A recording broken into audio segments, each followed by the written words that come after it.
Welcome back to video series on 10 important steps in design of cantilever slab. In this series of videos, we are solving a numerical example on cantilever slab of 1.2 meter span.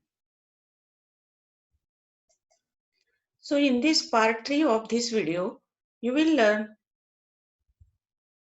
how to check the slab for deflection, how to check for shear force, and reinforcement detailing in cantilever slab. In this numerical example, we have considered a cantilever slab with 1.2 meter span. The slab also carries parapet wall of 0.9 meter height and 0.1 meter thickness. In addition to this, lie load on slab is 2.5 kilonewton per meter square, floor finish 0.5 kilonewton per meter square. We are assuming mild exposure, and then concrete is M20 and steel is Fe415. The slab looks something like this in 3 dimensions. In first two parts, we have already solved first 8 steps. That is, we have calculated depth of the slab, we have calculated bending moment, shear force, etc. That is design forces in the slab. We have calculated main reinforcement, transverse reinforcement, and development length. Now in this third part, we will study how to check the slab for deflection, how to check it for shear force, and finally reinforcement detailing, the clauses related to reinforcement detailing in cantilever slab. So first of all, you watch first two videos, that is part 1 and part 2. I am providing the link in description box so that you can understand this video in better way. So let us start how to check the cantilever slab for deflection. Before we start today's session, let me thank all the viewers for subscribing the channel. Please hit bell icon so that you will get notification when I upload a new video.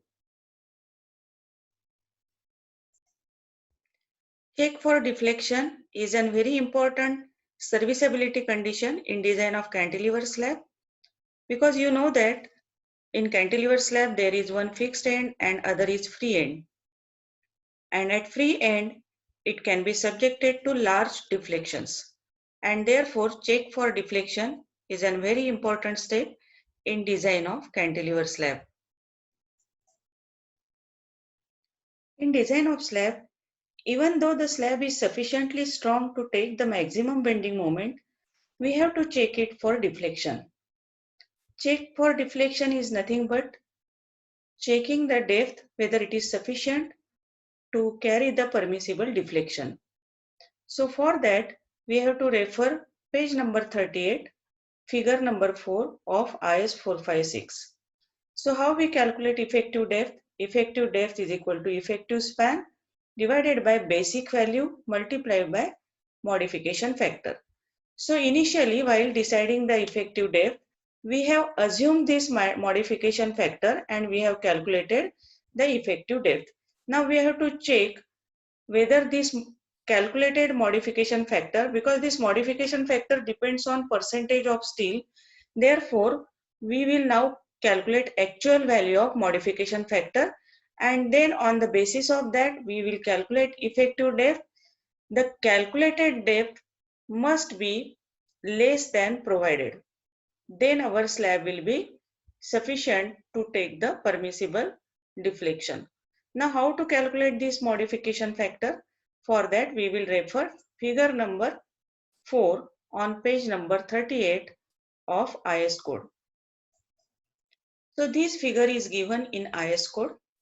So here you can see the formula given for Fs is equal to. So this formula I will write it again, where Fs is the steel stress of service load in Newton per millimeter square.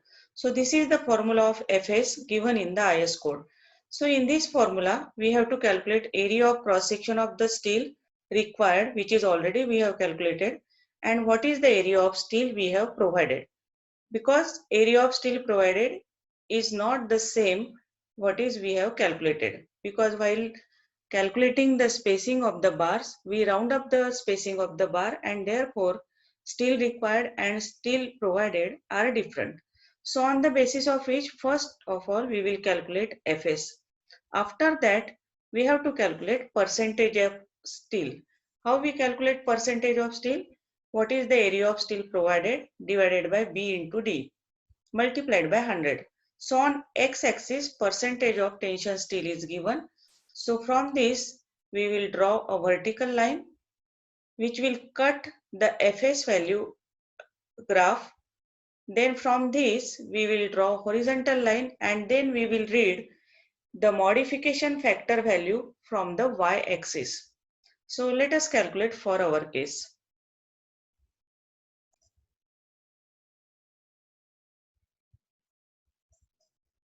Once you calculate modification factor from this figure, then we have to calculate D for deflection criteria using same formula.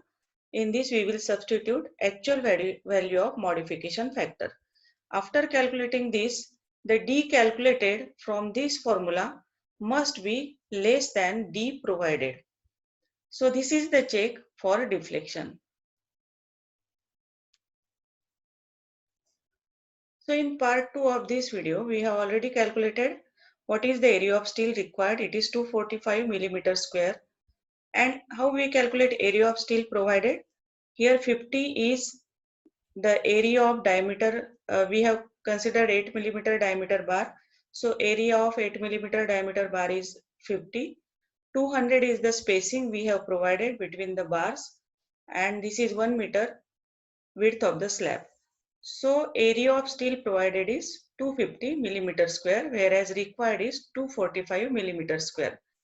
So using this, the formula which is given on the graph on the IS code, we can substitute all these values and we will get Fs, which is stress in steel, which is 235 Newton per millimeter square. After that, we calculate percentage of steel. How we calculate percentage of steel? 250 is the AST provided, 1 meter width of the slab, and this is the effective depth. In comparison with the concrete area, what is the steel provided? So steel provided is 250 millimeter square. So it is around 0.2%. So for this 0.2%, we have to read the value of modification factor. So let us see how to read it. To calculate actual value of modification factor, use figure 4 of IS code. So we have calculated percentage of steel as 0.2%. So take the vertical line from 0.2% and we have calculated Fs as 235, which is close to 240. So it will cut the graph here. From there you will take horizontal line which will cut the vertical axis at say 1.7. So this approximately we get, not exact value, it is approximately 1.7. So what is modification factor in our case? It is 1.7. Now we will substitute this 1.7 in the formula. So just now we have seen that for percentage of steel 0.2%, modification factor from the graph is 1.7. Now we will substitute this 1.7 here. D required is equal to, this is effective span. This is basic value we get from the IS code, and 1.7 is the actual modification factor. So we get D required to take the deflection safely is 105 millimeter. But what is the D provided in the design? It is 121 millimeter. So D required is less than D provided, and therefore this slab is safe against deflection. So this is how we check the slab for deflection. Now the last step is check for shear force. So we have calculated shear force in previous video. So we'll take that value of shear force. For check for shear force, we have to refer page number 72 and 73 of IS 456. So what are the steps in check for shear force that we will see first? So for that, first of all, we will calculate What is the actual shear force on the slab, which we have already calculated in previous video, which is denoted by VUD. This is design ultimate shear force. That is V for shear force, U for ultimate, and D for design. So design shear force is denoted by VUD. This is the actual shear force which we calculate from the load. Then shear resistance of concrete. So concrete has some resistance for this shear force, and this shear resistance, that is shear force carrying capacity of concrete, is denoted by VUC. V for shear force, U for ultimate, and C for concrete. So shear carrying capacity of concrete should be more than actual shear force, then the design will be safe. So let us check for our case whether shear force carrying capacity of concrete is more than actual shear force or not. In previous video part 2, we have already calculated the shear force. This is the actual load on the slab. This PU is the load due to parapet wall, 2.7 kilonewton, and we know that for this cantilever slab, maximum shear force is at the support, which is nothing but support reaction. So if you draw the shear force diagram, it will look something like this, and this is the maximum shear force.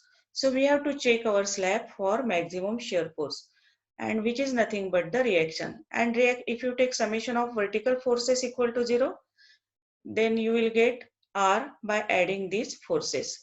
So if you calculate it, you will get, this is the force due to UDL, that is force intensity of force multiplied by length, plus this 2.7 kilonewton. So actual shear force due to load is 13.57 kilonewton in this case.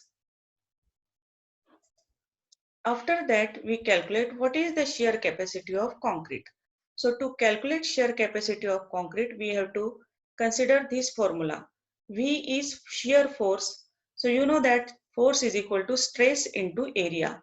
So stress in concrete is tau UC and area is B into D. So in IS code from page number 72, clause number 40.2.1.1 of IS 456, it is given that the shear stress in concrete is to be taken as K into tau C. Now this K we calculate from page number 72 using this clause, and tau C we calculate from page number 73, table number 19. We also know that tau C depends on percentage of steel, which we have already calculated. So in check for shear, we calculate actual shear force, we calculate shear capacity of concrete, and for safe design, shear capacity of concrete must be more than actual shear force. Now we have already calculated actual shear force, which is equal to 13.57 kilonewton. We will calculate now what is the shear capacity of concrete. So as I told you, shear capacity of concrete is nothing but a shear force in concrete, which is stress into area. So we have to calculate tau UC, which is K into tau C. So first we will calculate, or from the IS code, we will read the value of K from page number 72. Now this is IS code page number 72. On this page, this table is given in 40.2.1.1. Based on the overall depth of the slab, the K value we have to read from this. In our case, the overall depth of slab is 140 millimeter. So it comes under this category 150 or less. So depth of the slab is less than 150 millimeter.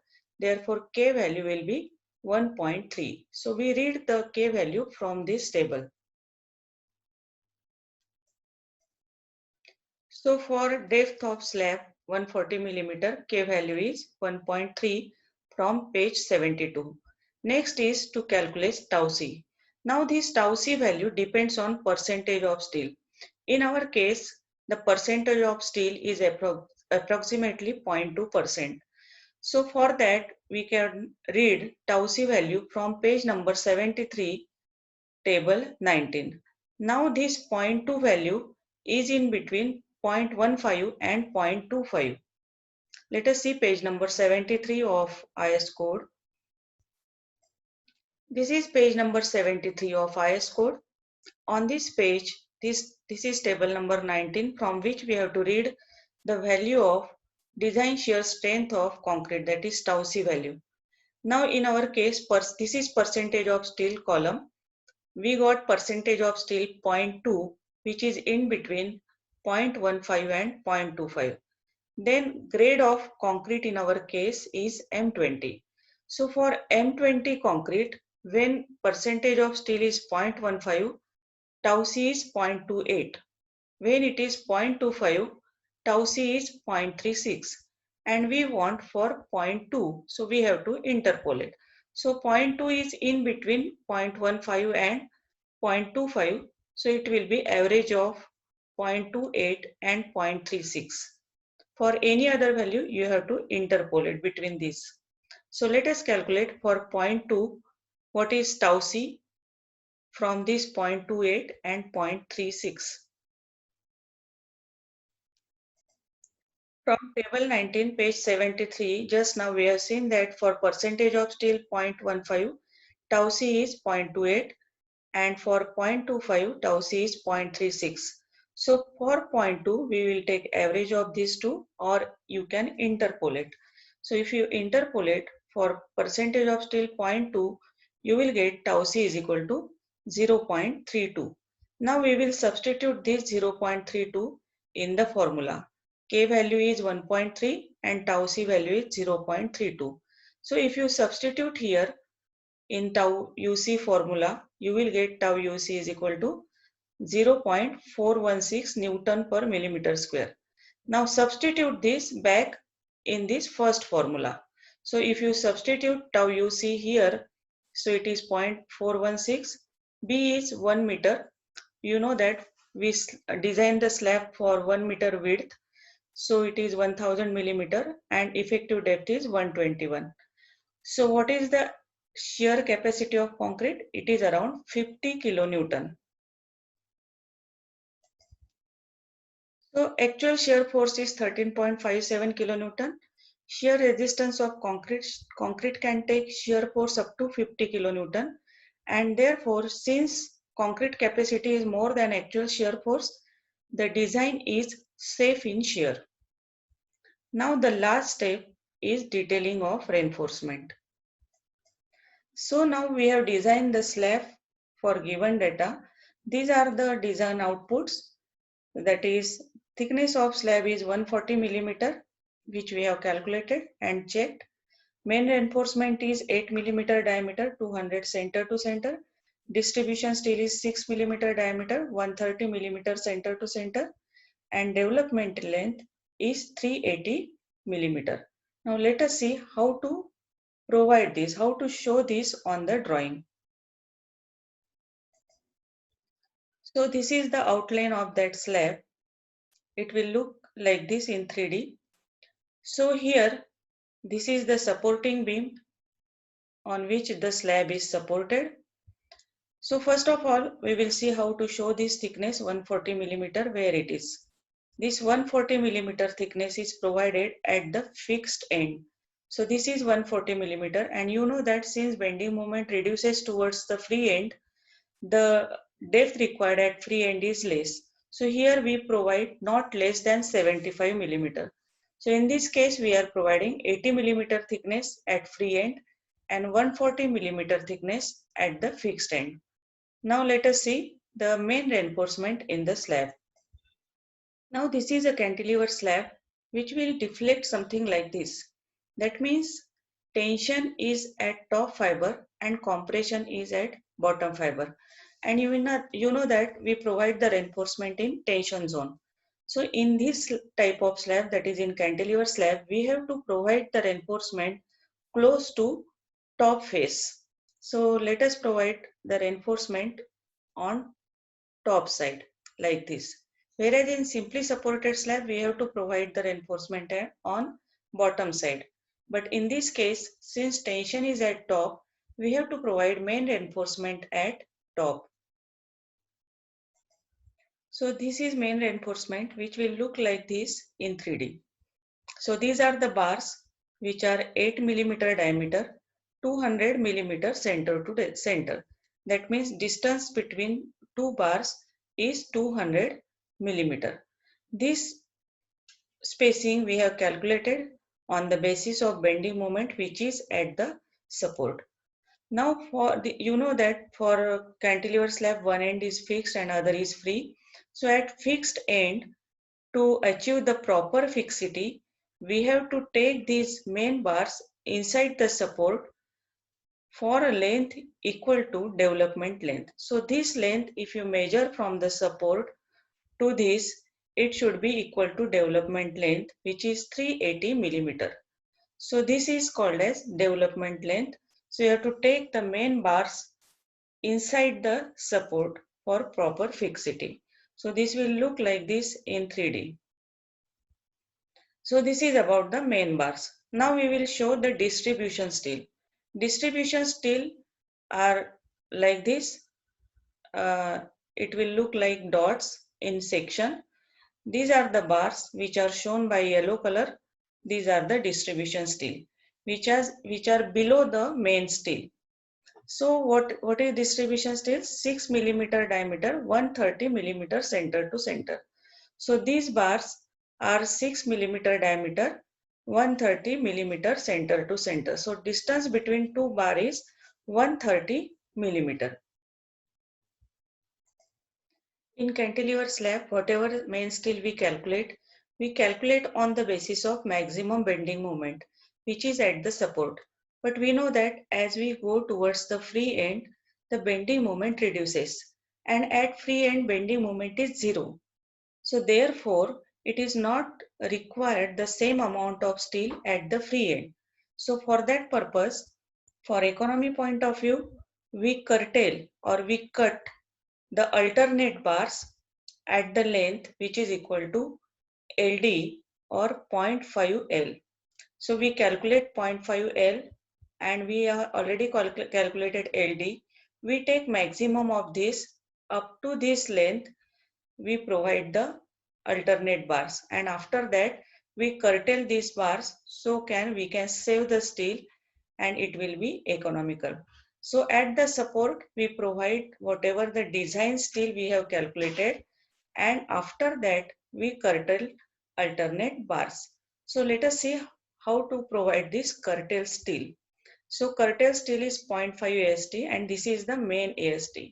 So as per the provision, as per the uh, position of this slab, whether it is a part of interior slab or it is a part which it is a slab which is taken from the beam, we provide the reinforcement detailing. So just remember that from economy point of view, we curtail alternate bars at the length LD or 0.5 L. And what is the reason? Because bending moment is zero at the free end and it is maximum at the fixed end. And we have calculated the AST on the basis of maximum bending moment. So we reduce the area of steel towards the free end. So let us curtail some bars in our case for our numerical example. So from economy point of view, we will curtail 50% bar, that is alternate bars. But you can see that the main reinforcement is 8 millimeter diameter, 200 millimeter center to center. If you curtail alternate bars towards the free end, the distance between two bars will become 200 plus 200, 400 millimeter. But for main reinforcement, maximum allowed spacing is 300 millimeter as per IS code. Therefore, what I have done here, I have reduced the spacing near the support. We can reduce the spacing, but we cannot increase the spacing. So I have reduced the spacing to 150 millimeter so that near the free end, I can get 300 millimeter center to center. So this is how we can adjust the reinforcement. So remember that in case of cantilever slab, we curtail the bars towards the free end. 50% bars we curtail, that means alternate bars we curtail But remember that while curtailing the bars, the distance between two bars should not exceed 300 millimeter. Now what will be the length of these curtailed bars? Length of the curtailed bar is maximum of LD or 0.5 L. Now in our case 0.5 L means, so in given problem effective length L is 1.26 meter. So 0.5 L means 0.63 meter, that is 630 millimeter, and development length we have calculated 340 millimeter. So out of this we have to provide whichever is maximum, and therefore we will curtail the bars at 630 millimeter from the support. So let us show on the figure. So here we will provide this curtail length from the face of the support up to 630 millimeter. Beyond this we can cut the bars. So this is the second way of providing the reinforcement in cantilever slab. Either you can curtail the bars if you want economical design, or you can keep the same spacing for all the bars. But as the bending moment reduces, shear force reduces towards the support, it is economical, it is advisable to curtail the bars towards the free end.